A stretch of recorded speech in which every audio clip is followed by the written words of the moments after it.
this whole sense of, in our modern world, people's minds are so busy that a lot of people have the question of they can't imagine them, stepping out of that. How can the mind be empty? How can they have no thought?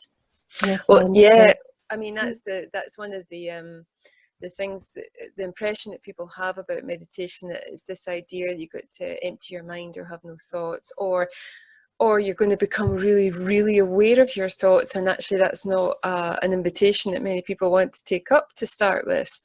But it is possible to, first of all, it's possible to use other parts of your body to actually take your attention rather than just being at the mercy of your thoughts. So whilst there might be a bit of you that's a bit resistant to wanting to learn meditation because you're like, oh, I worry all the time, why would I want to sit and meditate? Well, actually, you learn how to use different anchors, and one of them is the senses, the 5 physical senses that you have, and you can usually you learn one at a time and you work through them, and you suddenly start to actually be alive. You pay attention to your life through that sense, rather than living this life that's either steeped in past history or the worries of the future. You're actually bringing yourself into the present moment just by simply focusing on the sense of touch, which you can do right now as we're speaking to you, being aware of where your feet are and your back and your hands.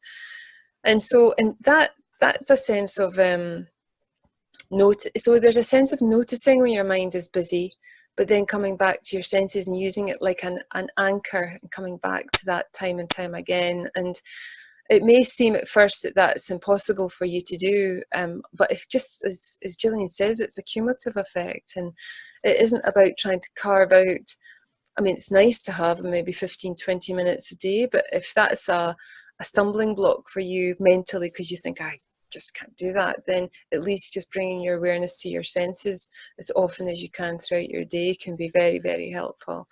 And the body responds to what the mind thinks. So when you're sitting worrying about the future, your body is stressing about that. And if you're sitting worrying about the past, your body is stressing about that as if it were still happening. And so you're actually putting your body under a great deal of stress when it doesn't need to be that, because you can't change either. So by bringing your attention back to your senses, you're giving your body a bit of a reprieve from the stress hormones that have been running around your body, and giving it a chance to, just rest and digest, which is your body desperately, all our bodies desperately need, because our society doesn't really lend itself that well to that lifestyle. So we have to be quite active and proactive in allowing ourselves to give it a little bit of respite every now and again. And also in the sense that of remembering in mindfulness, we're not trying to get rid of our thoughts. I think quite often there's a myth about mindfulness in particular that we're trying to get rid of the thoughts. And so many people say to me, I can't do mindfulness because I can't get rid of all the thoughts. And that's not the objective of it. The objective of it is to be aware of the thoughts, but just not getting all caught up in them, as Lorraine's been saying, in the ways that we can step out of that into the body, into the senses. But it's okay for the thoughts to be there. We're just choosing a conscious but very subtle but very conscious decision not to engage with them.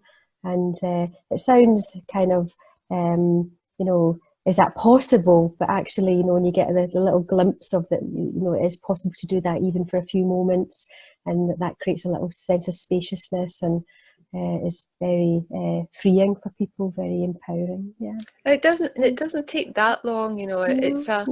I think there's this sense again of people think that, you got to practice for months or weeks or years before you can become proficient at meditation. To be honest, you're constantly learning, so it actually teaches you to be a bit kinder to yourself, because there's nothing to achieve. There's not an end goal. There's not like this place you're going to end up. It's more about being comfortable with the place that you're in, regardless of what's going on around you. And honestly, if you can learn how to be with that, even feelings that are difficult or thoughts that are difficult, if you can learn to be with that and be okay with that, then you're a master of yourself, really, and that's a very, very empowering place to be. Yeah, absolutely.